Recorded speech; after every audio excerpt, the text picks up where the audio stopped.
Hello. Hello. Let's start the episode.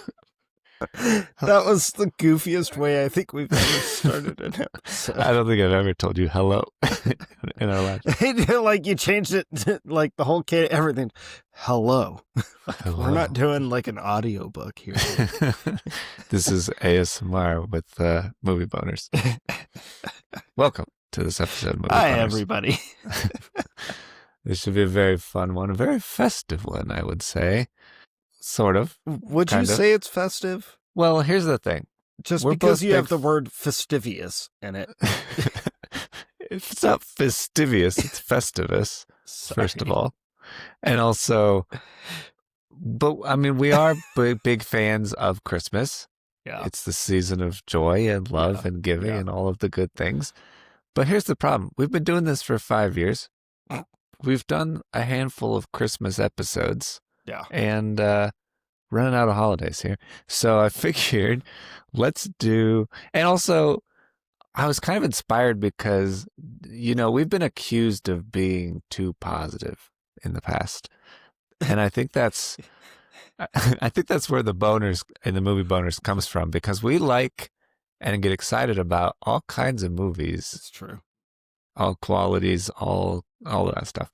And so I thought, hey, what if we were annoyed for once? And Well, see, you say this, it's funny to me because I was telling someone about what we're going to talk about tonight. Mhm. And I was like, you know, for 5 years, at least once every episode, we do go on rants yeah, and we do say stuff that will probably get us canceled. 5 years later, we're still not canceled. It's kind of funny. yeah. Well, it's because nobody listens. It's true. I mean, we've rattled some cages. I know that. That's true. But I've got lots of comments. yeah. But it's funny to be accused of being overly positive because we have an arsenal of rants, things that make us mad, like not even pet peeves, just things that were like, this was horrible. This sucks. Really just specifically personally offensive movies like Indiana Jones and the Kingdom of Crystal Skull. or Star Wars The Last Jedi. Yeah. So to be accused of overly positive about every movie, I'm like, someone has not actually listened. Just because we didn't think the Roadhouse remake was the worst thing ever doesn't. That's exactly where I'm getting that quote from. Actually, the nostalgia test guys accused us of that because we did not dislike the Roadhouse remake. Yeah. We didn't think it was nearly as terrible as it should have been. But we did, we were entertained by how terrible Conor McGregor was in that movie. Yeah. And had specific complaints, particularly about having no Sam Elliott partner character. Yeah, we tried to temper expectations. Right. Yes, definitely no polar bears, the worst. Yeah. So we're not overly positive, but this one does make me laugh because it's yeah. Yeah, it's good. It's gonna be an interesting one. So we're doing as a Festivus. If you're not familiar with Festivus is a holiday for the rest of us. I meant to get a pole. Usually there's a standard metal pole instead of a tree, and it's comprised of many traditions. Feats of strength being one we can't do. We're pretty far apart from each other.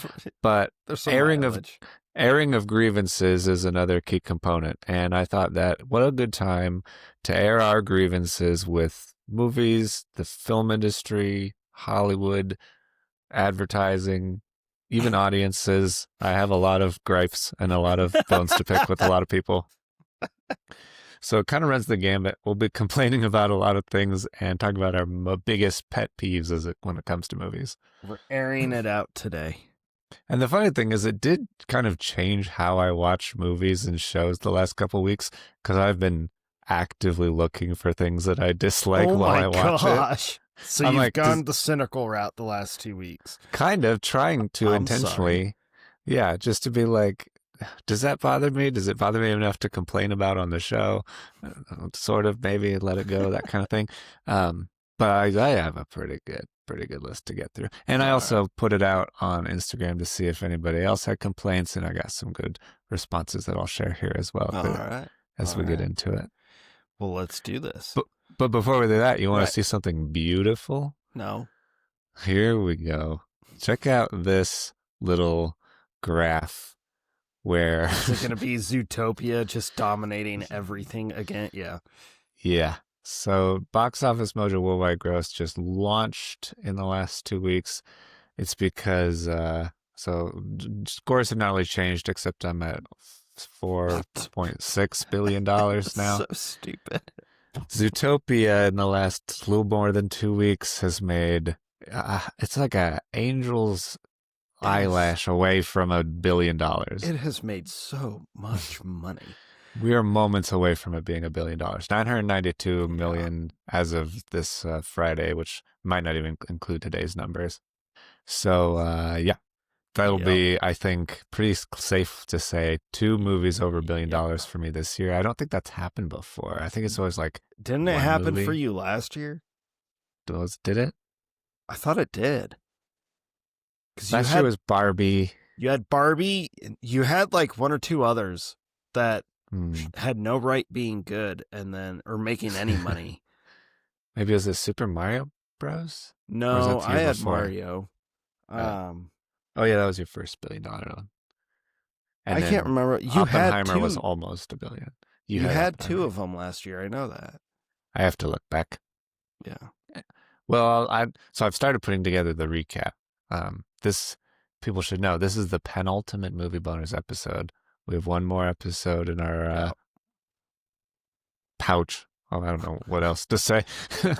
Coming out next in 2 weeks, and I started putting together the roundup of what went right and what went wrong with the movie draft, and then ultimately pick a winner for next episode. And one of those things I was going to be looking back at the last 3 years, because this is the fourth year we've done this. Yeah. And find total trends potentially. So I'll check and I'll let you know next time. But we're about a week away at the time of recording this from Avatar coming out, Avatar 3, Fire and Ash. And I think most importantly, The Housemaid comes out on Christmas Day. Maybe Housemaid will do $2 billion on Christmas Day. Could be. Highly doubt it. I bet no one goes to see it.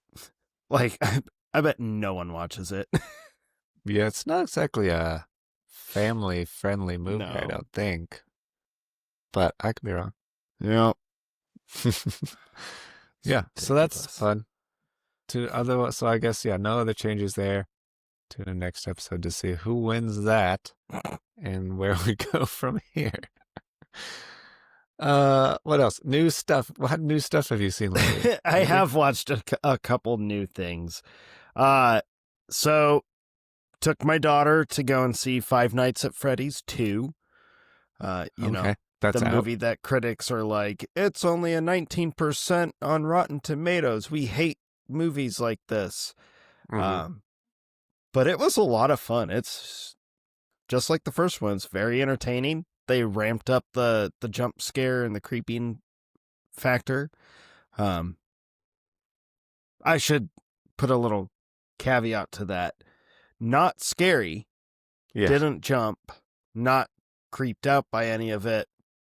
But listening to the people around my daughter and I, it was effective. But the most important thing was, it was entertaining. And before we gripe about critics actively trying to ruin movies for people, which we've done a whole episode on, by the way, two of them. Again, we're not overly positive. We have 2 episodes dedicated to dismantling movie critics. Come on. Fans especially. Yeah. But no, highly entertaining. I enjoyed it. If you like the first one, you'll like this one. It's just, how can you not like practical effects and just embracing and the Five Nights at Freddy's movies takes place in the 90s, which makes it even more fun. So, a period piece. Sure. Suck it, critics. It was fun. Okay. You know what movie critics are claiming triumphant? That was What? a boring pile of crap. Tell me. Jay Kelly What? with What is George that? Clooney and Adam Sandler.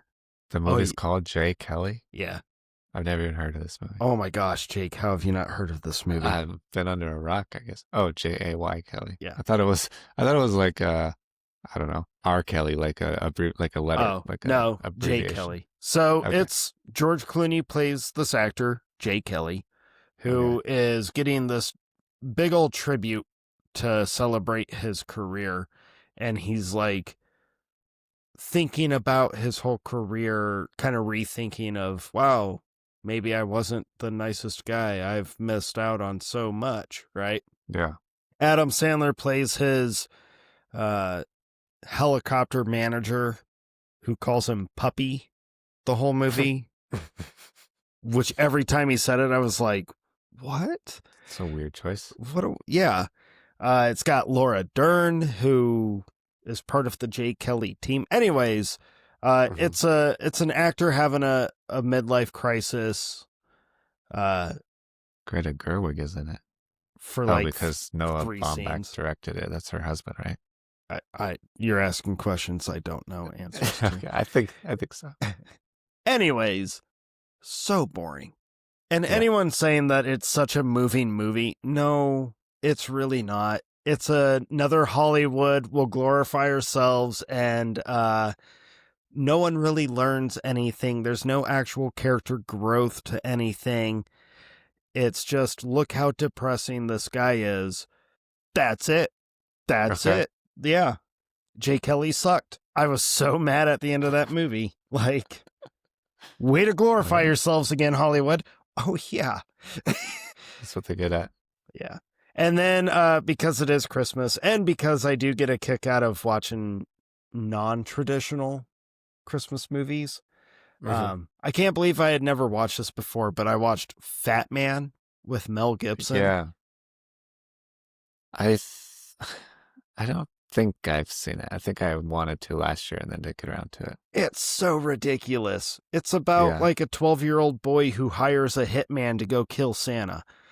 It's wild. Okay. It's entertaining. Like, it's not good, but it's entertaining. Mel Gibson is a great Santa. He's such a... Well, he's a Mel Gibson Santa, so he's very, like, old and, like, very rough around the edges. Gets forced to work with the U.S. government. So he just complains. But it's... I didn't hate it. It wasn't great, but it entertained me on a few parts. But yeah. Okay. What about you? I watched 2 shows. Of course you did. Love is 2 Blind movies. Italy. No.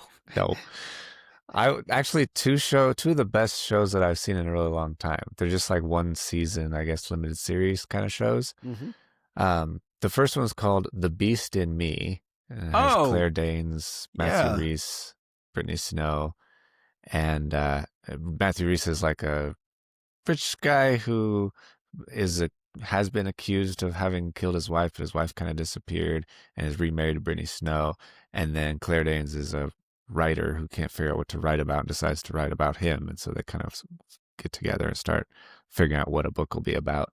And so there's a lot of, did he kill his wife? Did he not kill his wife? Is he creepy? Is he weird? I don't really know what's going on. But really, really well written show. I really enjoyed it. And I like the whole thing. I like the ride that it took you on. I like how it all came together. I don't want to spoil anything. Great performances, great characters, great everything. So I really liked The Beast in Me. And then also The Watcher from 2022 with Naomi Watts and Jennifer Coolidge and a bunch of people that I don't know the names of, but you definitely know the faces of. It's a really interesting show about Naomi Watts and her family move into a house and start getting creepy letters based on a true story. I've watched that. That was a lot of fun. Yeah. Apparently, like a lot of that or so much of that actually happened in real life, which is the even crazier part of it. But really interesting show. they just keep getting like these weird letters from someone who claims to be the Watcher and is watching them, and then they discover like secret tunnels in their house and all this stuff, and it gets very, very, very weird.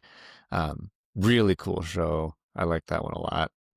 Again, very interesting and very entertaining. And then we watched a movie that you would hate because for a few reasons. So it's called The Sacrifice from 2024 with Eric Bana and Sadie Sink. Sadie Sink plays Eric Bana's daughter, who Eric Bana's divorced. He's like a psychiatrist, something professor in like France or Germany or Denmark. I don't know, Europe somewhere. And she comes to visit him and live with him for a while. But when she gets there, she kind of gets tangled up in this cult and meets this guy on the subway, and then he starts introducing her to all these like, oh, wouldn't it be great if we all killed ourselves to save the planet kind of people.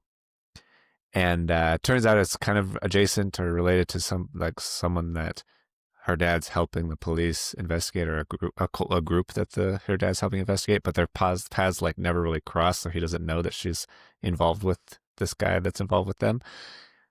Really good thriller, really interesting and exciting. But yeah, you would hate it because of the cult thing, and also just how she's a 16-year-old girl that's getting tangled up in this thing, and her dad has no idea, and it's very frustrating. Yeah. But overall, good performances and good movie overall.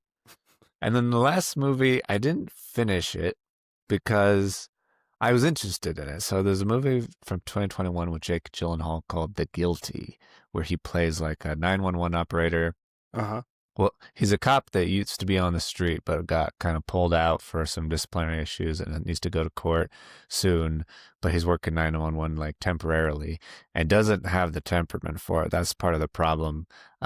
A very good thriller because he answers this call about this lady who was abducted, and her kids are at home, and she's trying to like get help. So he's trying to get the highway patrol to find the van she's in. But it's also like during the LA fires and stuff, and so things are all crazy. Really good thriller, very exciting for mostly being Jake Gyllenhaal in a room on the phone. But I had to stop it just because it was very stressful, and he is very frustrating as a character because he's really reactionary to everything that's happening. But like I said, doesn't have the temperament for being in the 911 like operator room kind of guy. Wants to be like on the street. He's like, just kick the door down, go in and save these people. And they're like, we can't do that. You don't have a warrant, all this stuff. So good movie, just frustrating to the point of like, maybe we watch this later kind of thing. Not being able to watch it. Okay. Yeah. I think we had like 40 minutes left, and we're like, let's watch something else. Gotcha. But I think we'll probably go back to it. So it was pretty good. And then that's it for me so far. All right. So you want to talk about your biggest pet peeves with film and the media, the Hollywood entertainment media? See, yeah, let's do it. But I a feel lot like of mine. A lot of my notes are very broad and general, like things that I think most people will say, that's pretty reasonable to be annoyed by that. Right. But then I do have a few that I think might just be me and my weird brain. And when something comes on, it just takes me out of it entirely. And I was kind of looking around online, and I think that everyone has a super niche interest that they know a lot about. And then when Hollywood tries to generally vaguely bring up a topic, you're like, that's not how that works. That's not like I noticed a lot of people online, nurses really hate a lot of stuff, like when the needle goes in the arm for the IV in the wrong angle, and all the like very important stuff, how CPR is used in movies. I was going to say the CPR was a big complaint. Yeah. I saw one guy that said that his dad really hates it when they use the wrong helicopter sound. Like, this sound is from a different helicopter than the one that's on screen. I'm like, no one knows that. You're the only one who's annoyed by that. No one cares. But kudos for you for knowing every helicopter sound, I guess. That's right. Kind of cool. Yeah, I thought that was kind of funny reading like what people are generally annoyed by in movies. I kind of came to one conclusion, that a lot of the pet peeves mine, which I share with a lot of people, it turns out, I was Hmm. like, yeah, maybe we're all just kind of overthinking or letting things get to us a little bit too much. Because there were some Hmm. people that were like, I am never watching any more movies that do these things. And it's like, they're very simple, stupid things. Like, it does Yeah. not affect a 2-hour movie, just so you're aware. It's kind of that old adage, mind over matter. If you don't mind, it doesn't matter. Yeah, yeah. Yeah. But there are a couple that I just shake my head about quite a bit whenever it happens in movies. Hmm. One of them seems to still be happening. Like, it was more prominent in the olden days of Hollywood, Hmm. but it shocks me that they still do it, and that kind of is more of my head shaking than the act itself. But Yeah. my grievances, I would say, are more industry driven than Okay. the actual product. So, Mm. what about you, Mister? I have a huge list, and I have been cynical for 2 weeks, purposely trying to be annoyed by movies. Well, I've kind of broken up into categories. So I have issues with kind of movies in general. That's your basic cliche, Right. like obvious things, like a binocular overlay. Like when they do binoculars in movies, and that's not how binoculars work. I always think about it. I'm always like, have you ever looked through binoculars? It's not that hard. It's not a figure eight on its side like they do on the It's TV. not the infinity symbol, guys. Right. It's just try binoculars once in your life. So it's things like that, but then it's also have like writing tropes or cliches or things. It's like it's so common, and every time they do something like this is so annoying to me. Uh, like when someone gets knocked out in a movie, Mm-hmm. there it's fine if it's like you need to knock this guy out. But people can't be knocked out for 30, 45 minutes, an hour or two. When that happens in a movie, I'm like, that person is dead. Like Right. that's Like, not that's not good. brain activity has been altered. That's a bad thing, guys. Yeah. Like it's the weirdest thing for me, but Tangled specifically, when she hits him with the frying pan and then Right. he's just unconscious for an untold amount of time in the cabinet. She's trying to work all this stuff out and he eventually comes to. Now, And I understand it's a cartoon and it's not real life, but also it's also it's a fairy tale because it sets unrealistic expectations for does it? how your Does it? physiology should work. Does it? These poor children are being misconstrued. And then when they wake up, it's like they had a refreshing nap and they're good to go. Like if you Right. wake up from being knocked unconscious, you're going to be very, very like struggling for a while, I Yeah, think. that's you don't operate well shortly Yeah. after. And then things in Hollywood. Hollywood is Mhm. definitely a big one. You talked about that.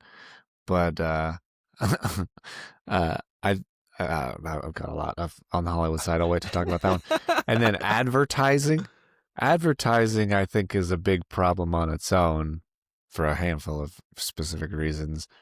And then the audience. I broke it up into the audience as well. I have problems with you people out there watching movies and talking about movies online and complaining about movies. Mostly the complaining. This is a weird thing for me to complain about people complaining, but there's this like overly instant negativity that people have with things that they just want to immediately complain about something with. And I think my big problem is that it's the gateway to cancel culture because when you're like this person did this thing and it's bad without any actual conversation about the context or whatever, Mhm. that's exactly what leads to cancel culture. Everybody's like, well, I just agree that when this thing happens, this is the response that we all need to jump on and have instantly. Yeah, it's like the Um, the social media mentality. Oh, this is yeah. trending, so to stay relevant or to have my likes or my follows or my uh attention, I'm Hmm. going to follow suit, and it's kind of sad. Right. Right. I agree. Yeah. I have a feeling. So like I didn't make a giant list of stuff because one was like Jake's probably gonna have a lot that we will be able to like agree on and be able to ride the conversation out with. I was like, and Jake will laugh at my list because it's pretty short and it's pretty like, I don't like this, and then I move on. But Yeah. yeah, Yeah, there isn't really anything that is like a deal breaker for me. Like you mentioned, someone says, "Oh, I'm not watching any more movies that do that." There's things that every time it happens, I think about how often it happens, or I think about something other than what the movie wants me to think about, and that's annoying for a minute, but it always passes, and then I'm right back in it again. right. So That's not fair. a huge deal, but also stop doing it. It's annoying. Yeah. I don't There's not think a I have reason. any deal breakers either, actually. Well, no, I think I do have one deal breaker. I think I do. Okay. We'll get to it. Okay. Too early for that. Probably. One of the ones that I feel like I saw a lot with people complain about, which made me happy because I want to complain about it too. It's one of the ones I wrote down before I started Googling things, is bad driving acting. Thank you. Yeah. Like specifically when they look at the passenger for too long, Yeah. it's become like an obvious tell that they're going to get in an accident and they're going to get sideswiped. But then also when it doesn't happen, you're just waiting for it to happen and it completely distracts you from whatever they're talking about. So this is the one that I was kind of alluding to earlier. Like it made sense. It's two-parter for me. It made sense in like old movies when they were using the spinning reel around the fake car, right? Yeah. They moved the steering wheel like so to give the Way idea. too much. Right. Yeah. Or like they'll actually turn the wheel and then it cuts to the wide shot and the car either stays going straight or it turns the opposite way that they turn the steering wheel, or it doesn't swerve like their steering action would do. Anyways, so there's that. But it made more sense back then because everything was more like kind of, well, we'll kind of overdo some stuff, like oversell it just a little bit just to give that movement. I'm shocked that people are still doing it now. Yeah. Because yes, when you jerk your steering wheel like that, your car does not stay straight. Your car's going to be like, and then you get pulled over because that's suspicious. But the looking to the passenger for an excessive amount of time blows my mind because more times than not, the car seems to go straight. Yeah. And they're fine. Right. And it brings up a couple questions to me where I'm like, is the car autopiloting?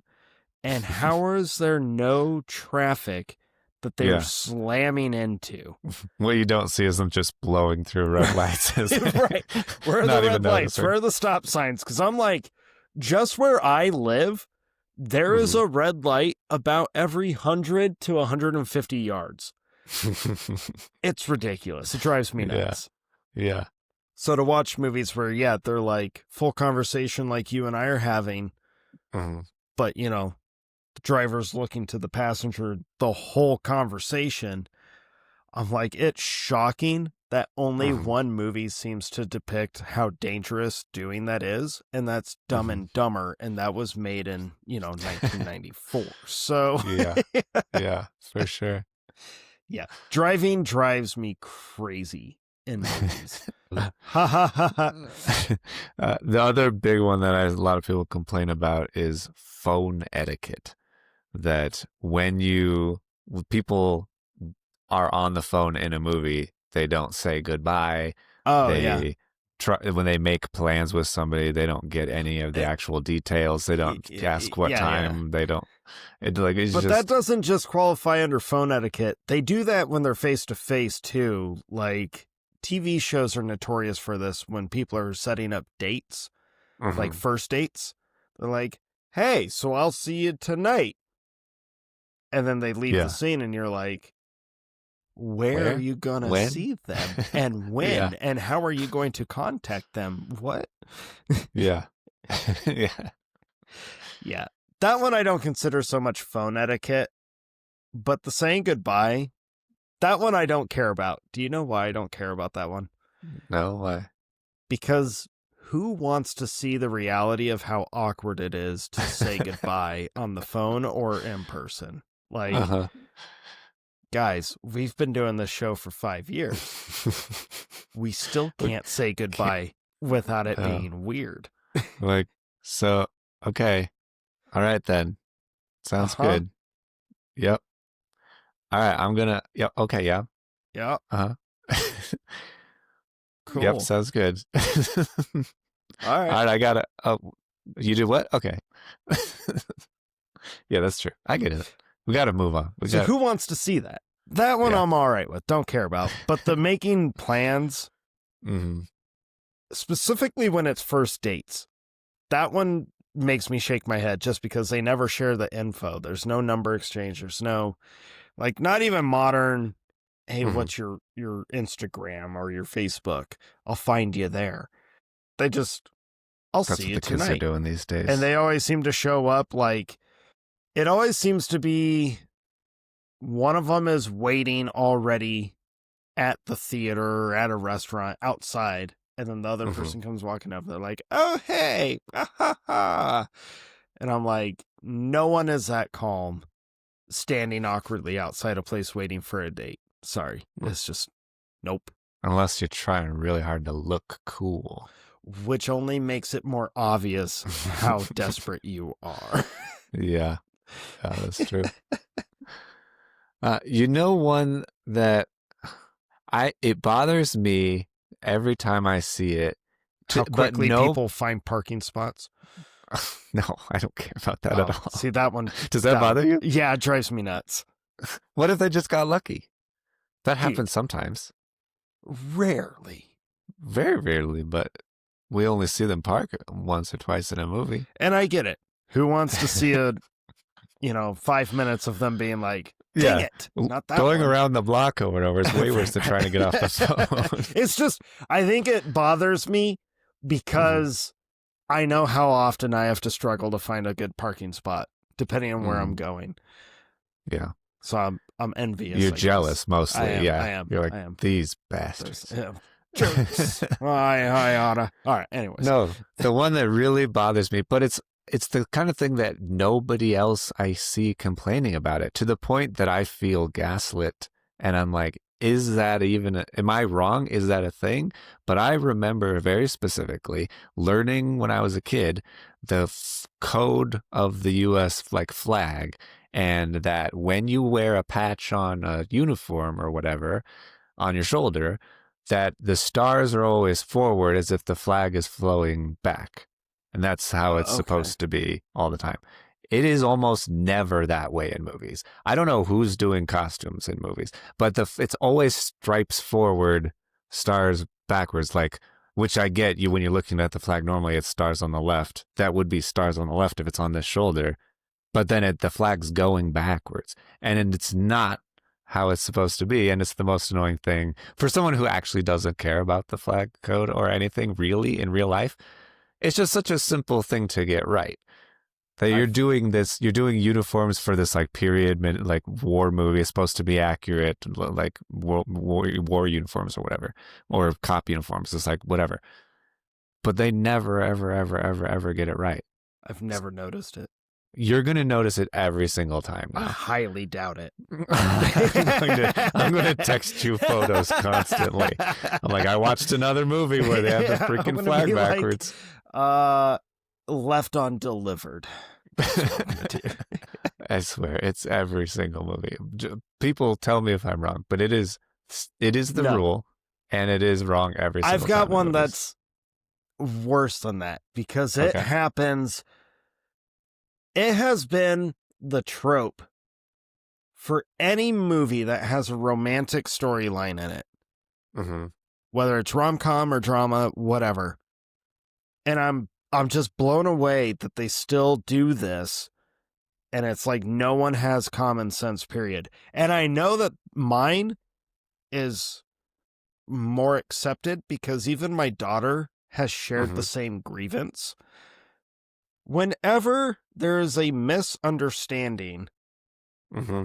about a situation or something someone said, Mm-hmm. there is never a moment of clarification. Do you realize that like 99% of the movies we have ever watched that has like a romantic conflict or a friendship conflict or a familial Yeah. conflict literally could be solved if someone just went, wait, what did you say? Or wait, Mm-hmm. what did you mean with that? With Mm-hmm. like 2 lines of dialogue, Mm-hmm. we could avoid all the like the pathetic trope of misunderstandings and grand gestures to win everybody back or grand Yeah. gestures to get forgiveness or, can we start over? Like, seriously, Mm-hmm. regular conversation can solve so many issues. And I can't Yeah. believe it's still being shown in movies where no one has the common sense to be like, wait, let's slow down for a sec. Mm-hmm. What's going on here? Let's figure this out. Like, no one cares Yeah. or is Yeah. smart enough to figure it out.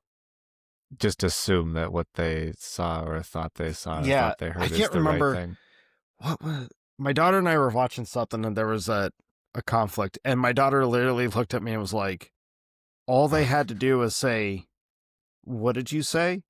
And the problem was solved.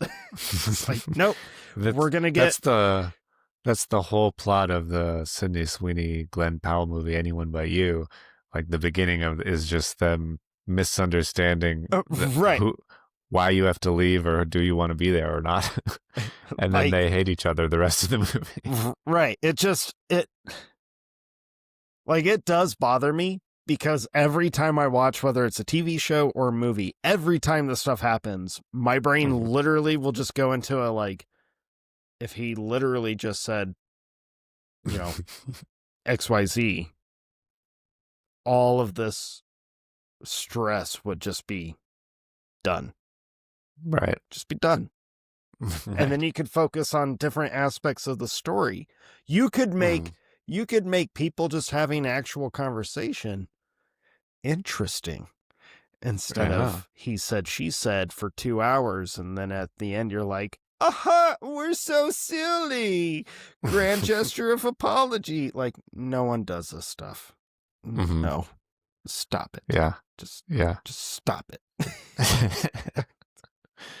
That's a good one. Yeah. One that I'm not sure if it's because I'm getting old or older, but I feel like an old man when I complain about it, is putting important information in small text messages on someone's phone that the camera tries to I record. didn't even think about that one. I hate like, close-ups of text.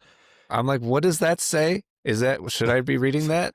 Or I don't read it fast enough. And it's not just like modern phones in movies. I have it with old movies as well, where it's like, here's this letter that's like calligraphied, and I'm like, I don't know how to read those letters quickly. Right. And I don't have time, and I get halfway through it and then it's gone. And I'm like, I guess I'm just gonna have to figure it out as we go.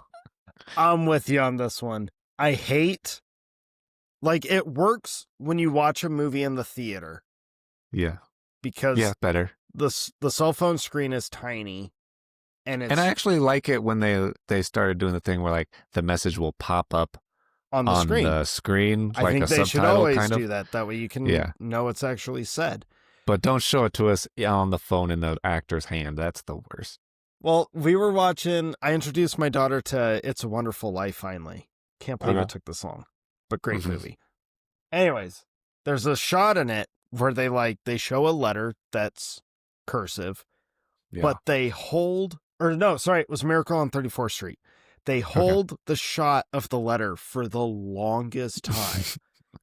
I appreciate that, playing to the lowest common denominator. Well, my daughter was like, wow, they're really making sure you can read the letter. And it was like yes. Now, like, there's no guessing on what the plot is. You're not spending the rest of the movie thinking, I think that was an important, like, detail. They give you time to read. That's good. Do that. But I'm with you. I hate small messages in movies. And it's weird to be a fan of them putting the text messages on the screen.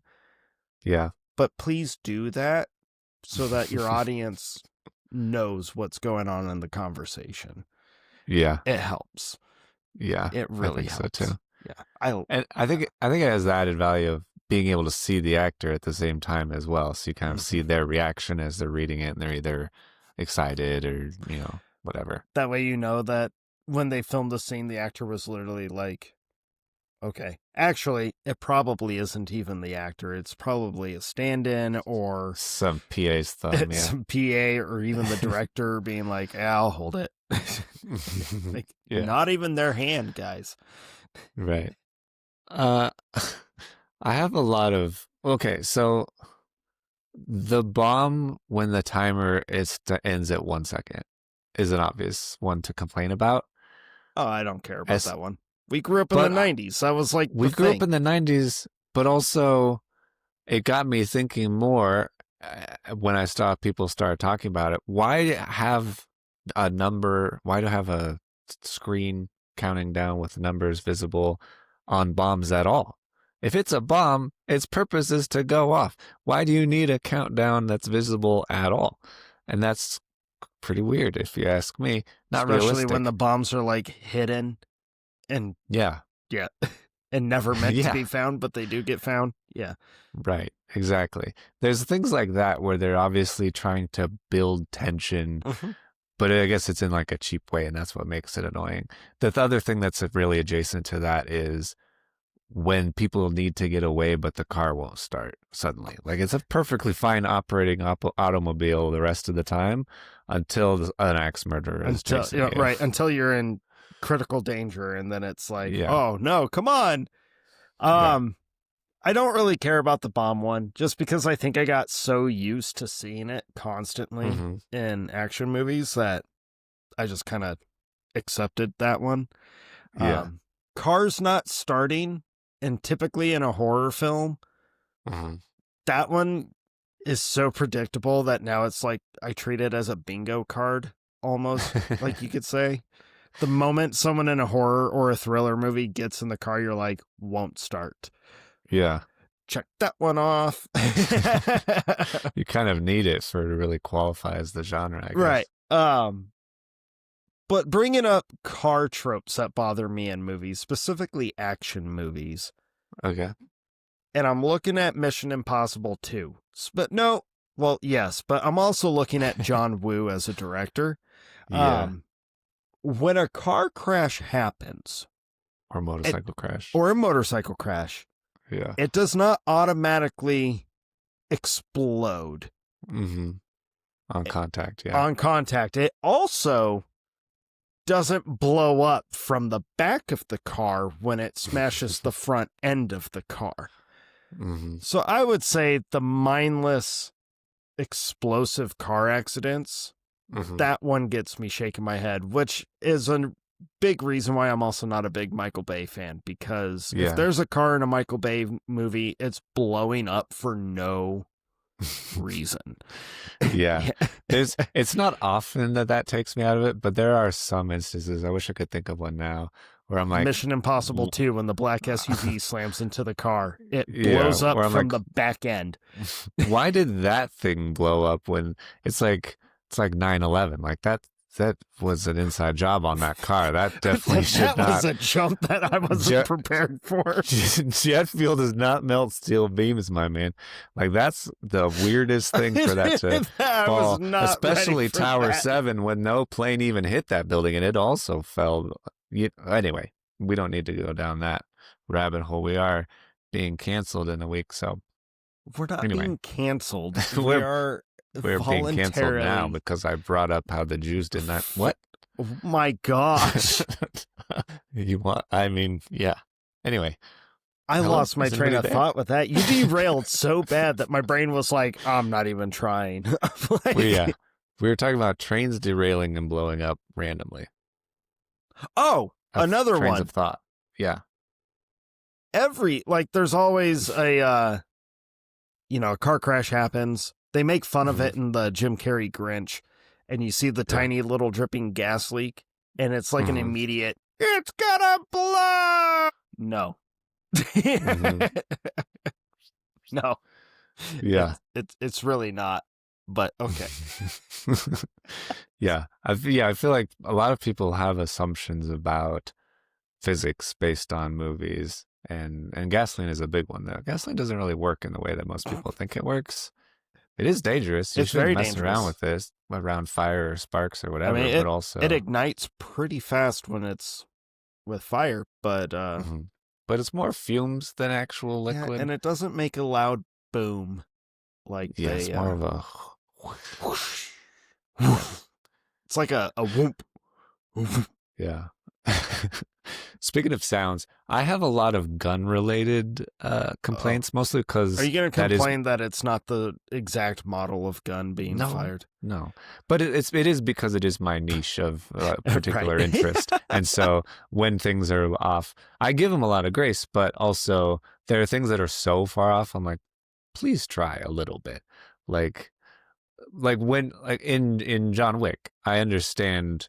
I'm okay with you getting some things wrong because you tried so hard in so many other ways. It's completely forgivable. Like the silencers in the Oh, okay. subway, and they still make the little pew pew sounds as if nobody could possibly hear you shooting what is essentially sounds like a nail gun, even though it's silenced. It's still quite loud around all these people. It's fine. That's fine. That's totally fine. I don't mind it. But it's also it's things like pistols that don't have a hammer always making a cocking sound, like when you have like a Glock or whatever, and someone points it at someone, there's still like someone pulled the hammer back on like a Colt 44 cowboy pistol. No, that's not how that works.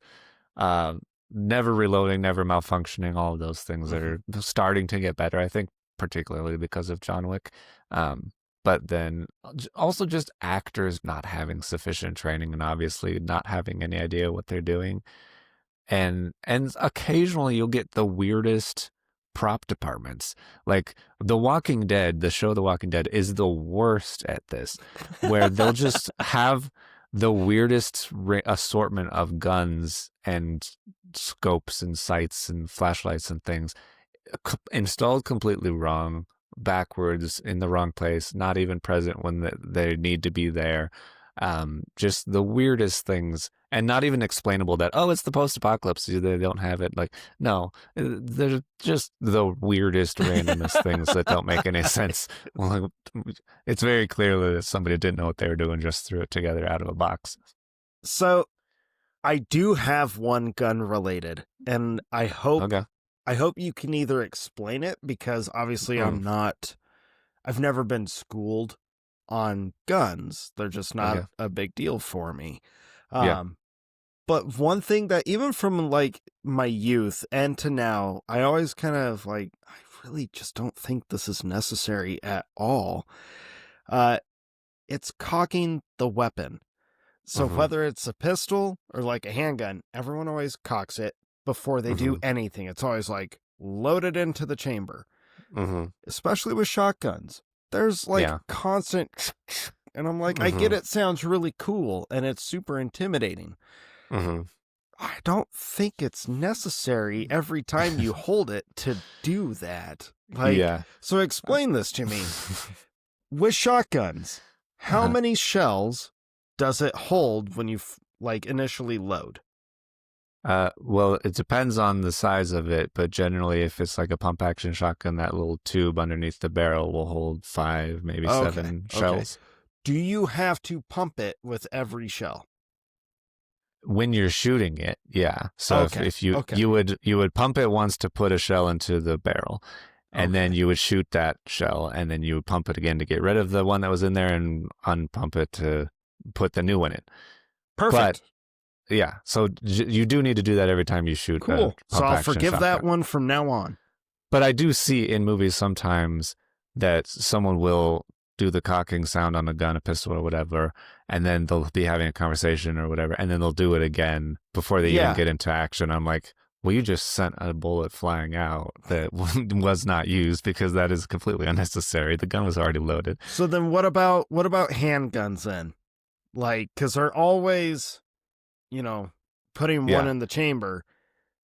Whether they have fired or not, they're just Hmm. constantly like you know, Right. is Yeah. that actually necessary? I thought once you No. loaded it and Yeah. like loaded it, it was If it's hot. pull back the slide and do the sound Right. gun, a semi-automatic pistol.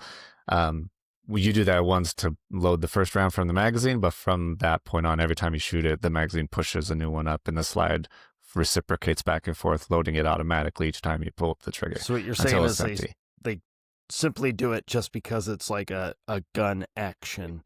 Yeah, it's sounds cool, looks cool guy Okay. thing to do. So I'll Yeah. forgive the shotgun one, but the handgun one I'm going to continue to cringe at then. Okay. Yes. That's fair. Yeah. Thank you I for often clarifying that. I often see them do that way too often, and it is cringy Drives for me. sure. I always shake my head because I'm always like, this seems so unnecessary. Like, I thought the idea was that it would be ready when you're ready to use it. Yeah, Like, that's a good idea when you're using a gun, was to have it ready to go. Particularly in the kind of instances you see them in movies where it's a life and death survival right. horror movie situation. It's a useful tool. But I appreciate you clarifying the shotgun one at least for me because I was like, this just seems unnecessary, but now I understand. That one actually makes kind of sense. So, okay. Yeah. It can be confusing because they do have semi-automatic shotguns that are much more like the pistols where every time you pull the trigger, it loads it for you again. Oh. But it depends. Pump Okay. actions like you described, every single time you got to pump it. Okay.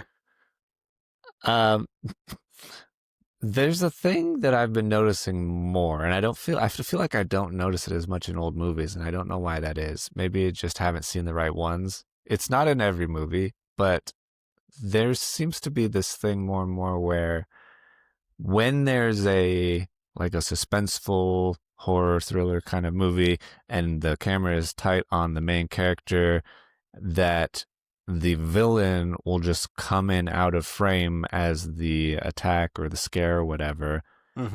But it takes me out of it because I think from the character's perspective outside of the bounds of the screen. And I'm like, that there's nothing that they were hiding behind. Like they're trying to trick you into being like, oh, there came out it's a jump scare around a corner or whatever. But there's no corner. If you think about where that character is standing and how the room looks from their perspective, the bad guy was standing where they should see them. So why do you have no peripheral vision? That was the word I was waiting to hear from. It's the lack of peripheral awareness. Like, yeah, as you were saying that, my daughter has her ceiling fan on in her room so I can see into it. I could see it like the air shuffling stuff in her room, and it caught my attention for a second. Peripheral. Like, yeah. As humans, when we see slight movement around us, I kind of seem to lean towards we naturally will look at it to see what is that? What moved? It's a survival mechanism. Right. So yes, I'm aware of that. That one I forgive for a couple reasons. One, I'm just used to it and I expect it to happen in a horror or a thriller. So I'm like, they're going for the jump. Okay. Yeah. I also have to forgive it because if I try to think about what the nasty, horrible serial killer is actually doing to be able to hide out of frame, it probably is something really funny of like ducked down in the most uncomfortable position, just waiting for the opportune moment to be like, a boo. And thinking of a slasher killer monster thing playing peekaboo is a little too funny to me, so I have to forgive it to put it out of my mind. But it is a trope that's like, all right, I'm going to piggyback on that one because I just thought of one. I'm kind of done with the horror movie fake out on the jump scare, particularly when it comes to like a fridge or a freezer door. And then they close it and no one's there, but you expected it. And they do it a couple times. I'm kind of over the fake out. Can you just bring back the cheesy jump scare? Like, yeah, who cares? It's a very unfortunate side effect of this like postmodern trying to flip the trope on its head thing, where it's like it was a thing for a long time, and now we're trying to do the opposite and freak people, or like I don't know what they're doing, but it's yeah, it doesn't work because you know it's like then you start double guessing it, I guess, because the audience is like, well, there's not going to be someone there, but there could be someone there, but there's not going to be someone there. It's like I know that I know what's going to happen, Yeah. kind of thing, So and it's very annoying. I realized that the trope was outdated now, which is funny to say considering my example for you. Um, Okay. my daughter and when she watched the whole Scream franchise, they don't do the fake outs in the first three, but they start Hmm. doing that fake out in like 4, 5, and 6, but Okay. primarily in 6 or Yeah. 5. What number are we on? 5 I and think 6, 5 and 6, 6. 5 and 6. Yeah. So the requel Scream movies, the ones that I just don't think are good. Right. Stand by that, by the way, having rewatched them. I still stand firm on that. The requels suck. So, Okay. my daughter, they go to do the fake out, and my daughter was like, oh, so no one's there. And I was Hmm. like, you don't know that? She's like, I do. And as soon as she said that, you know, that I think it's a mirror, like one of the bathroom mirrors or something like Yeah. that, closed, no one's there. And my daughter, 16, was like, Hmm. it's kind of obvious. Trope killed. If your teenage audience has caught Hmm. on to your formula, we're Do gonna something else. subvert expectations mentality is screwed. Like, Yeah. bring back the cheesy jumps that they used Hmm. to do in the 80s and 90s. You'll get your teenage audience back. Let's do that. Just bring it back. Just bring it back. It worked. Yeah. It Yeah. worked. I genuinely have more of a problem with it in mirrors, honestly. Really? Like when it's a fridge door or whatever, I'm like it's whatever. But for some reason, when the mirror closes, and maybe it's because I really want someone to be standing behind him in the mirror, and then it's not. I'm like, why did you even show this to me then? Because it's a waste of my time. Yeah. Because it's so I don't know. Mirrors are just more effective when you close the mirror and there's suddenly someone behind him, but they don't really know, but they do know because then they see the mirror and it's like Right. that's cool but whatever. It's true. Whatever. You speaking of tropes, um, the thing that was like funny the first couple times, but I've since grown very, very stale on it, Mm-hmm. is the smart ass kid with the filthy mouth that's like talks like he's 40 but he's 7. Yeah. That it was funny, but no kid is that funny or that sassy and Let's say it correctly, Jake. okay. No kid is that smart. Yeah. Yeah. Like, That's true. you got to be kind of smart to be that clever, and no kid is that clever. Yeah. That's not a knock on anyone. That's simple truth. Hmm. We were never that. We didn't get clever or sarcastic until like older.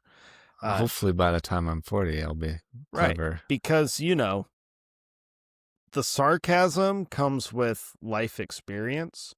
Yeah. You kind of have to have that, and kids don't have that. Yeah. I think that's my problem with it is that they're talking like they've had all of this experience and they've seen some shit and they're like like they've been through it and now they're trying to teach this 30-year-old main character a life lesson by I don't know, pulling all these Right. Like they're clever quippy using lines out. they're using comedy as a defense mechanism to their PTSD of like the 3rd grade. Shut Yeah. up. Yeah, exactly. Oh man, I didn't even think of that one. Yeah, I'm with you on that one too. Like, it's just, you know what, I'm also kind of I'm thinking of stuff like, what have I kind of gotten burned out on? Hmm. I'm kind of burned out on people not just like in comedy, not just making jokes. Like, where are the gags? Where are just the Hmm. jokes? I'm kind of over the this is going to be funny cuz I'm realizing this in real time. Oh my gosh, this is hilarious. I think I'm completely over the Judd Apatow style of comedy. Mm. Like, I'm kind of done with the we're going to ground comedy in very dated times Yeah. with very specific Like the Judd Apatow, the Seth MacFarlane, that style of humor, I think I'm done with. So I'm Mm-hmm. like, just bring back like the slapstick stupid gags. Like you don't have to have a political joke on it. You don't have to have like commentary on society and everything that you're doing or saying. Mm-hmm.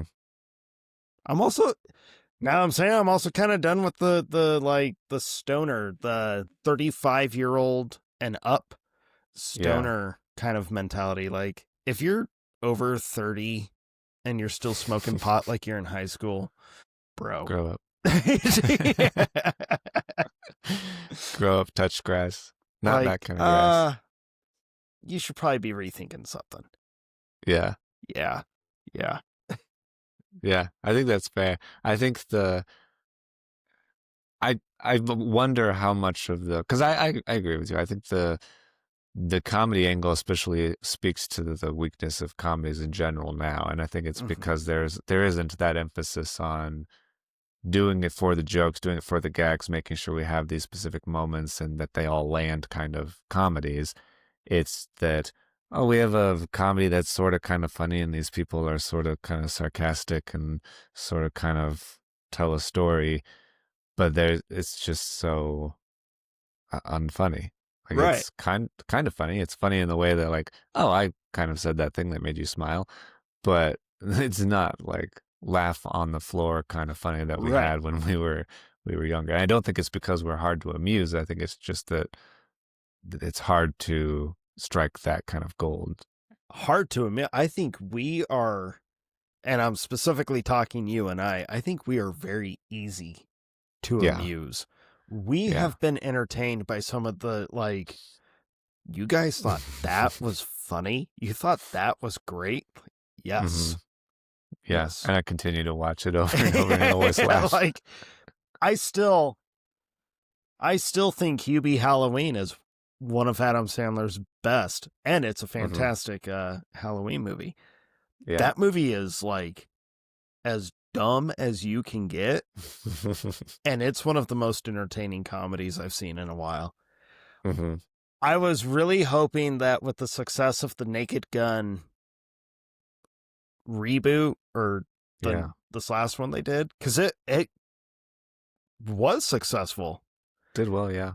I'm still holding out hope that because it was successful and it's so stupid and it hmm did make a movie for the gag, it didn't have any like societal commentary or agenda or anything. It was literally like, Yeah. let's be dumb for 90 hmm minutes, just hmm stupid. And it was successful. So I'm hoping that studios can look at that example and be like, all right, maybe we should start revisiting yeah. the 80s style, some of the 90s style, and the early 2000s. Like those styles of comedy, people make a quotable comedy again. That's what I miss. Yeah. That's what I miss. Yeah. Where's the quotable movies? No one hmm quotes movies anymore. No. I mean, people want to. There's still people will take the randomest thing and make it a meme. That's the same sort of thing. That Ish. there'll be a scene for a thing like I know you haven't seen the show, I don't think, but I talked about it a while ago. The Our Friends and Neighbors with John Hamm. That's Mm-hmm. blowing up right now with that scene with him dancing in the club, and it's like blue Is that flashing what that's lights. from? Yeah, it's from like a scene where he just like crashes out and goes to the club and dances after he Oh. gets like high. Um, yeah, nobody knows it's from that show, but people want to take that thing and make it a thing that we all reference and all laugh about together. But see, that's And we'll do that with anything. It's but more fun to do it with like quotes from a comedy, I it's think. so Like, much better to do it with quotes from movies and specifically comedies. One, because everyone knows it. You can yeah. still walk around and quote Anchorman, and people are hmm like, if you walked out and you were working on something and you go, 60% of the time it works every time. hmm That math doesn't make sense.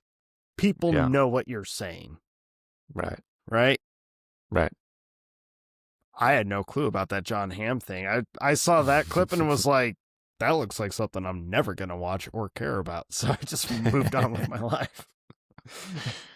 Yeah. Yeah. It's yes, they're the kind of things I think that so many memes that you see, it's weird when you actually see it in context of the actual thing that it's Mhm. from.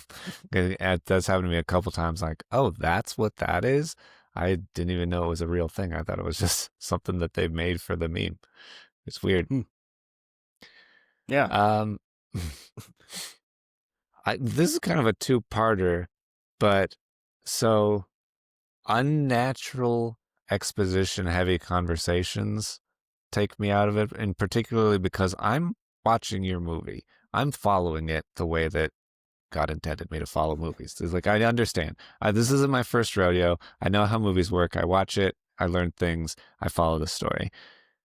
There's so many times when I'm watching a movie and the characters are explaining to each other things that they should already know or that they don't need to know. So why are you doing that unless you're trying to tell me to know? But I already also know because I was watching the movie. Either you already told me that or I don't need to know that because I can put it together myself. Like it's more fun. There's the same sort of thing with the ending of the movie. Sometimes the ending of the movie wraps it up in too much of a bow. Yeah. Let it let it go. Let it be. Like let it lie there and let people think about it and be like, I guess end it for themselves. Figure out what does that mean? What is the context of that? All that stuff I think is important. And it annoys me when it doesn't do that. But it's a two-parter because I think that problem is a symptom of the two screen problem that Netflix and all of these other streamers are needing to write into their movies. That they know people aren't paying attention as much Yeah. anymore, and so they instead of showing you something happen on screen because they know you might not be watching, you're just listening in the background. They have to say everything out loud all the time as if they're talking to someone that's not there, and it's very very annoying. It kind of reminds me of I don't know if it's a trend. I saw a couple videos and they made me laugh because it's a kind of stupid thing that makes me laugh and I kind of want to Mm-hmm. do to someone. But have you seen the any of the videos of like office workers that just start doing some stupid random thing just to take their boss off guard? Primarily, the one that makes me laugh the hardest is updating their boss on absolutely anything they do throughout the day.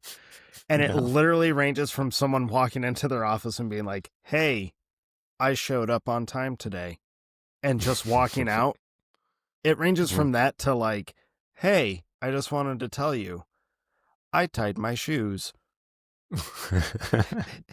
Your complaint Yeah, reminds me of that gag yeah. because it's like, Why are you telling why are me you this? telling me this? I don't need to know. I don't care. Yeah. Like, I just would like to just assume that that's already right. happening. But I think my biggest complaint about that isn't the fact that they are telling you absolutely everything that's going on.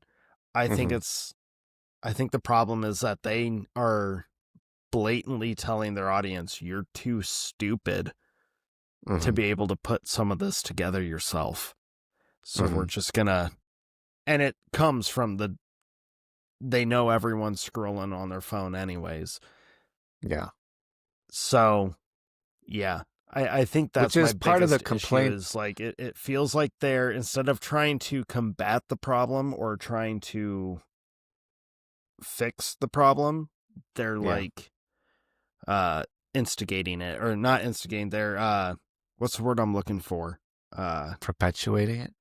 Yeah, but I'm thinking of another word because I'm trying to think of like enabling. You're enabling the Yeah. problem. Yeah. That's my bigger issue on that, is it feels like an enablement. Right. Because it's not just the studios doing the over exposition Yeah. that's at fault. They're doing it because of this actual cause of the issue, which is people being on their phones and movies at the same time and not really giving either one the attention that it really Right. deserves.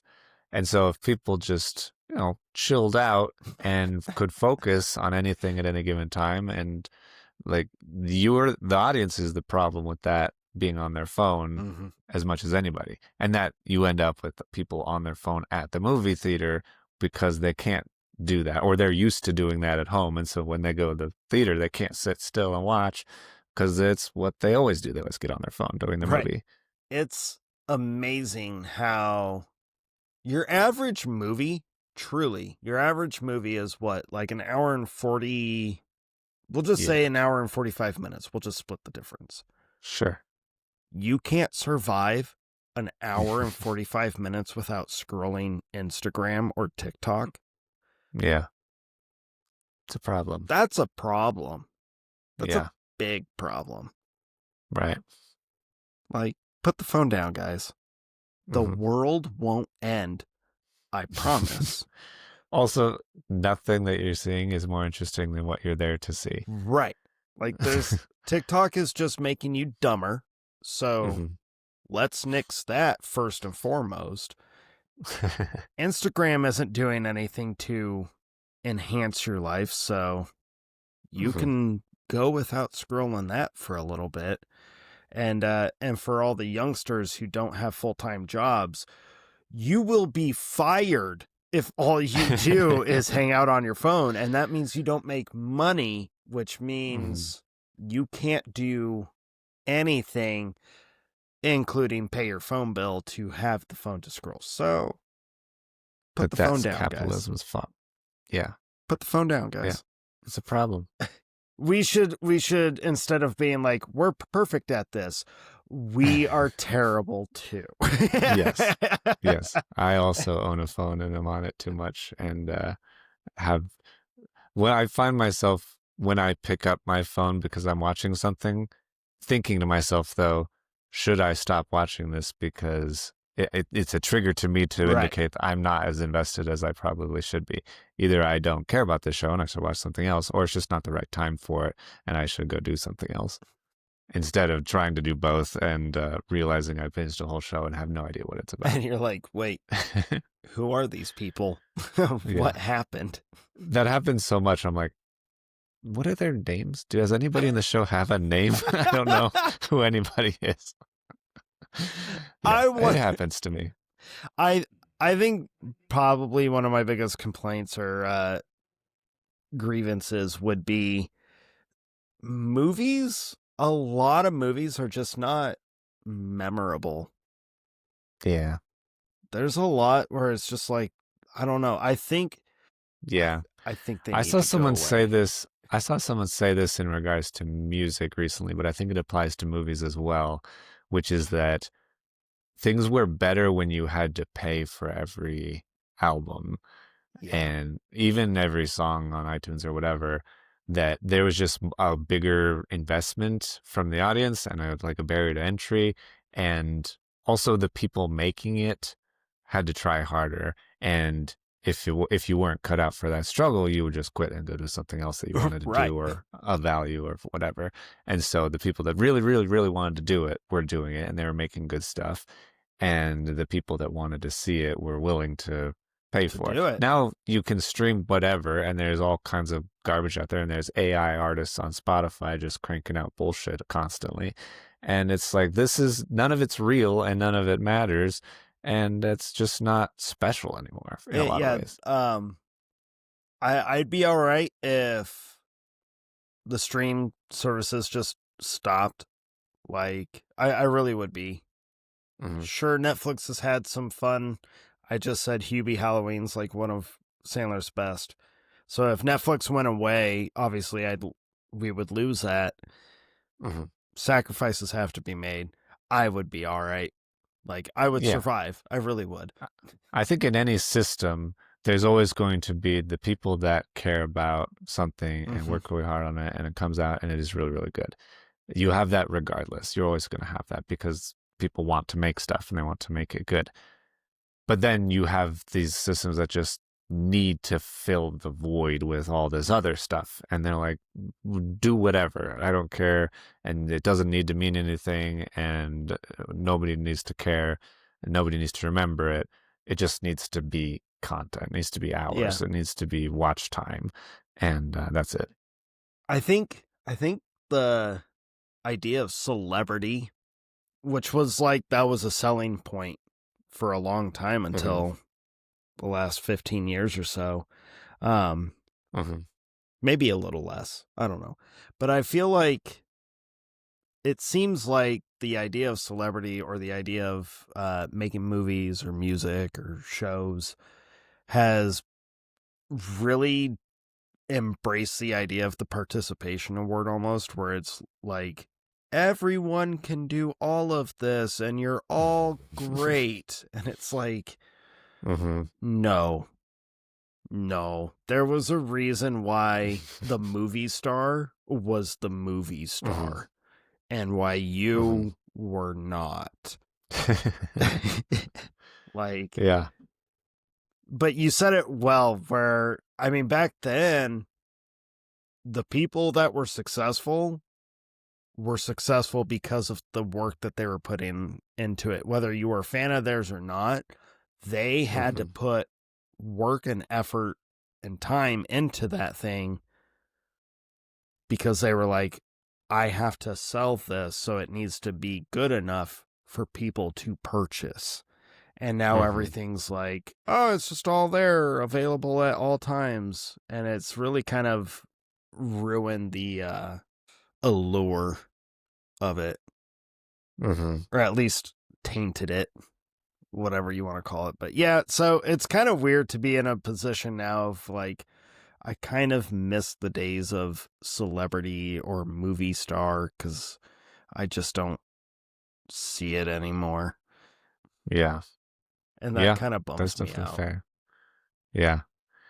Yeah. I guess right in that vein, I have a topic that's pretty much the same, which is I hate it when they CGI dead actors into God, movies. stop doing that. Like, just knock it Yeah. off. Like a death sucks, obviously, but it's still so preferable to just recast that act character or rewrite your movie to do something else. Like that is an option. The Christopher Nolan did it with The Dark Knight Rises. He's like, Yeah. well, it sucks that I can't have Joker in the next movie, but also I'm not going to have Joker in the next movie, Right. Like, just and that's okay. gotta make a whole different story. Cool. Yeah, and the same sort of thing is CGIing the younger version of that actor into the movie. It's like it's not that hard to cast a kid that looks vaguely like that actor. You don't Just even do that. just embrace the old Hollywood adage where the kid doesn't even have to look anything like the actor. Mm-hmm. Just just cast a kid. Just cast Mm-hmm. anyone. Who cares? Who cares? Yeah, exactly. The kid doesn't even need the same colored hair. Everybody At all. knows your hair changes, your face changes, your body changes as you grow up. Just a kid, Right. preferably the same gender, but any kid really will work to be that younger version of that character. We get it. The audience gets it as soon as you start showing the kid. You're like, oh, that's the person that I know as the older version. Yeah, Easy. I think CGIing dead actors, it never looks good at all. Like, sorry. Just like I don't think de-aging actors ever looks Mm-hmm. good either. I think it was last week. I know they had to do it for Stranger Things for season 5. They had to de-age. It wasn't the worst, but immediately it's just, I don't know why, dude, but it always reminds me of the Twilight baby. It just like that's the Yeah, quality it constantly reminds me completely. of because that's what it looks like. Like Yep. this looks terrible. Yeah. We should Yeah. stop. Just Completely. stop. Like, and if you're in a position like with Stranger Things, if you're in that position where your actors are too old to be portraying that same age from previous time, then you need to rewrite your story and do Yeah. just a blatant time jump and be like, we're just not going to revisit this. And if we do revisit stuff, Mm-hmm. we're just going to replay clips from previous seasons instead Yeah. of adding extra crap. Yeah. And in that vein, too, especially with TV shows, your writing, especially if you're casting children, Mm-hmm. should automatically know, well, we want to go on for X number of seasons. Yeah. Kids grow up, so we should probably conform our writing to their aging and Yeah. not Have rely a on, like, plan. they'll stay young forever. That's not how reality works, guys. Sorry. Yeah. So stop CGIing people in general. Let's stop. Let's just stop it. Yeah. Because it I looks yeah, crappy. I don't know that we'll ever get to the point where you don't notice. Even if it looks picture perfect exact, the audience is like, did they really film that 10 years ago and then finally use it now? Right. You're No. like, So how did you make this? And it takes you out of the movie. it does, because all of a sudden you're thinking, oh, so they use CGI in post production. Oh, okay. So that actor Hmm. probably wasn't even there for that. Actually, a lot of issues. A lot of issues. Yeah. I only have a couple of main ones left, mostly audience related.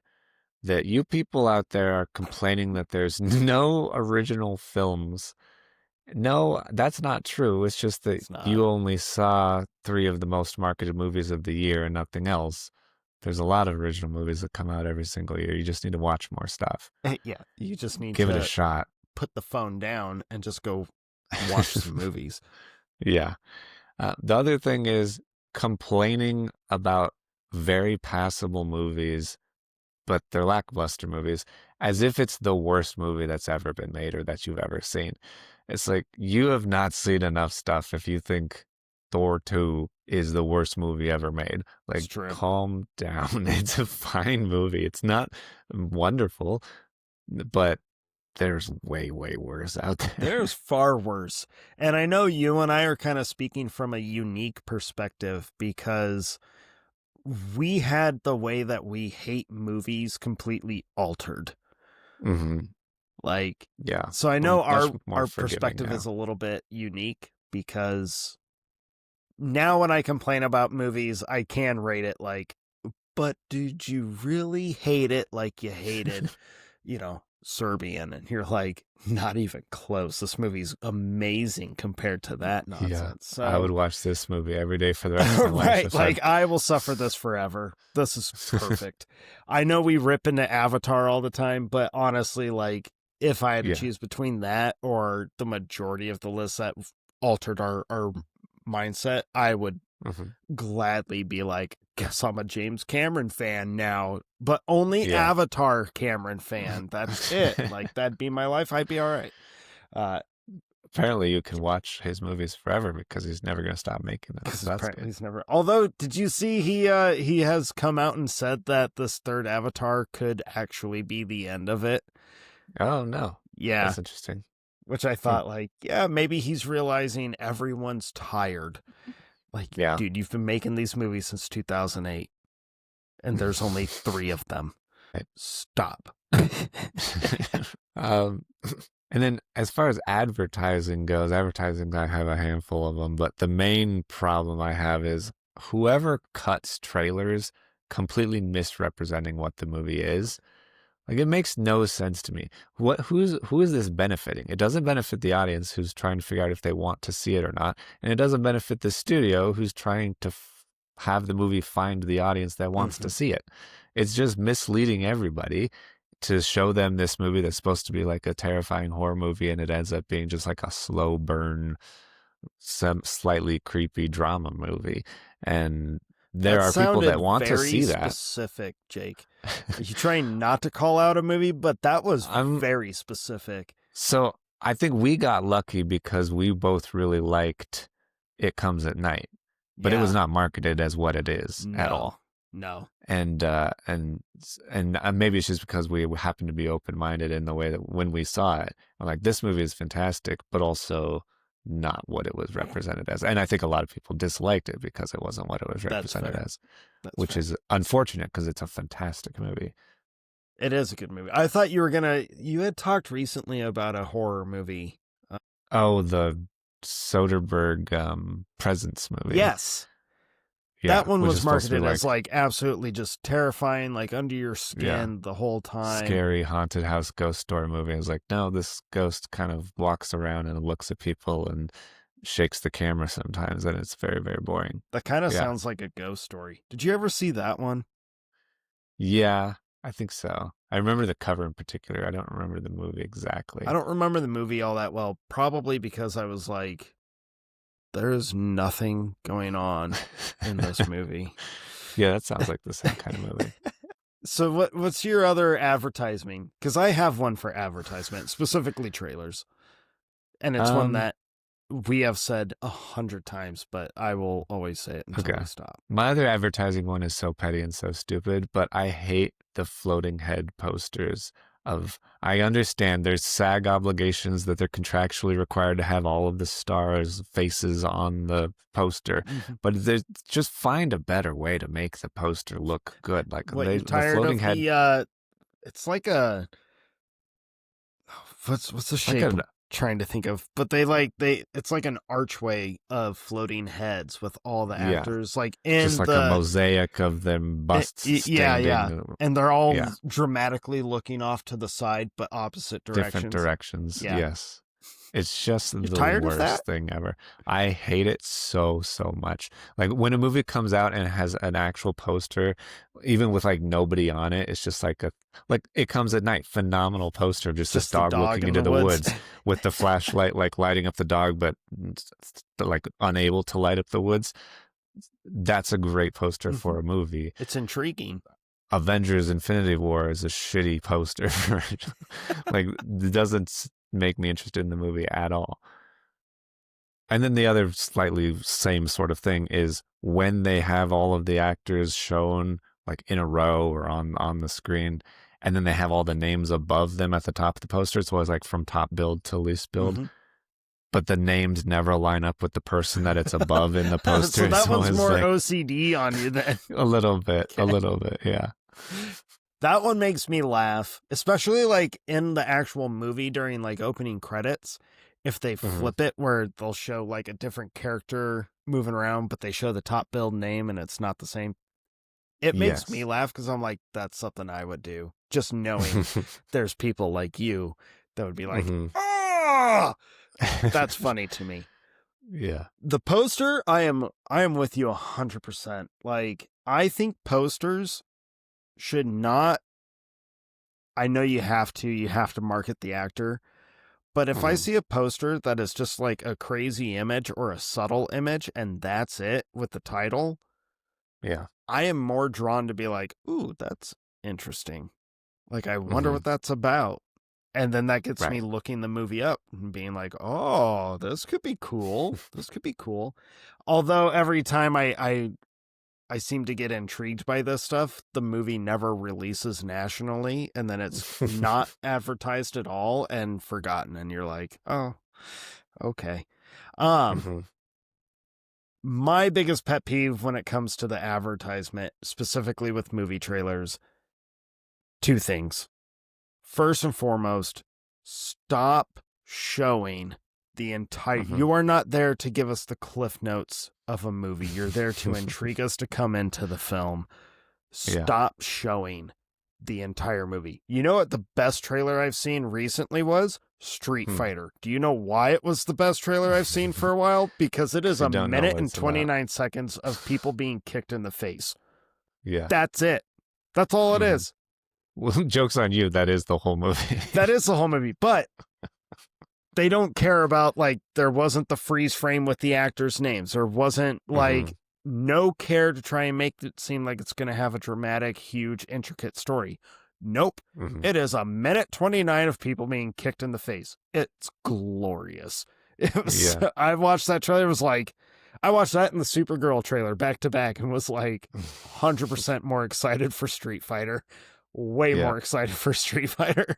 No Yeah. offense to I get that. Supergirl, but that was more enjoyable to watch that. So, trailers, you're there to entice the audience, not Hmm. not sell the whole movie out. Hmm. Stop it. And you know what else kind of bothers me? And maybe this is just me. Maybe it's because I'm like, I don't think anyone actually cares about this Hmm. anymore. Like, or maybe it's just me being, stop trying to glorify these guys so high because they're just not. Hmm. Who gives a rip about Academy Award winner or Academy Award nominee? Who cares? Yeah. No one. When people hear, Russell Crowe, no one thinks, ooh, Academy Award winner Russell Crowe. Nope. They think Gladiator. They think past roles and being like, that was a cool movie. And guess what? Mm-hmm. Most of the time with these actors, the movie the audiences liked the most was not the award winning film. Yeah. Yeah. Yeah. Most of the time when I see that, I'm like, she won an Academy Award? When did that happen? Like, really? Huh. Yeah. Yeah. So I don't know. That one kind of just, I'm like, who cares? It doesn't make the movie any better. In fact, actually, Yeah. half of the time your ensemble, the movie turns out to be just crap. And I'm usually angry, which is another pet peeve. Not advertisement, but I guess studio. If you're going to make an ensemble film, Mm-hmm. make it a quality ensemble film, not a like, look at all the big names and we have no clue what this movie's about. Right. Like, Give everyone enough to do oh, for right. to make sense. And if they're just there to be fun cameos, then make it Mm-hmm. fun cameos. Make it Right. very quick. Make it very like, was that them? Make it, you know what? Make it like Brad Pitt cameoing in Deadpool 2 style. Mm-hmm. Like he's on the screen for less than 2 seconds. One of Yeah. the funniest cameos ever. Mm-hmm. No, I completely agree. Yeah. What else? Did you grow up thinking that air ducts were gonna be like a bigger thing and being able to crawl through spaces, and then when you saw an actual air duct, you were like, no one can fit in Yeah. this? Yeah. I've completely misled thinking that air ducts were better modes of transportation than they are, Yeah. or that quicksand was going to be a bigger Or problem than quicksand it was ended gonna up be being. a big issue in my life. Yeah. Joke's on me, never left to go into the jungle. Mhm. Yeah, and I never will, just in case And I'm I wrong. never will, because quicksand. And snakes being potential vines, or mistaking vines for snakes. Like, I'm not Yeah, scared of snakes, but I'd much rather not accidentally grab a python thinking I was grabbing a tree vine. me too. Not all snakes rattle like rattlesnakes. End of story. That's true. Sometimes they show up. Um, I think that's all I really had, but I Yeah. was going to list the follower submissions that we had on Instagram. So the Truth Tank had a lack of original ideas and fear of trying new ones. Fear of trying new ones is a big one. Yeah. Profit over art, which is very annoying, but also just 3-act scripts, which I thought was interesting, that you kind of start noticing that cadence more and more, and it's very, very annoying. The cookie cutter film. Yeah. Yeah. And then Kevin Scanlon just says that people still haven't learned to shut the hell up at the theater. That's a real problem. Martin, the Film versus Film, says split screen and anything hitting the camera lens takes me right out of it. Which, yeah, breaking that like make me realize I'm watching a movie. That's a problem, I think. Mm-hmm. And then 30 Seconds of Film says a new trend of rewriting villains as misunderstood victims. That really, really Yes. sucks. Yeah. And just heroes, I think heroes also aren't what they used to be. That's really annoying. Yeah. Yeah, Everything's so got to be those are our pet complex now. peeves. Those are our pet peeves, and I let us know any that we missed or ones that you are annoyed by, because I know that there's a lot out there. There's a lot. There's a lot. Yeah. Cool. Oh, man. And then, yeah. And then next episode, we're doing our last episode, our top 10 endings of all time, very It's appropriately. crazy. Yeah. Kind of weird. Kind of crazy. I think it's just now really settling on me that it's like, Mm-hmm. yeah. The end is nigh. Yeah. All right, Rorschach.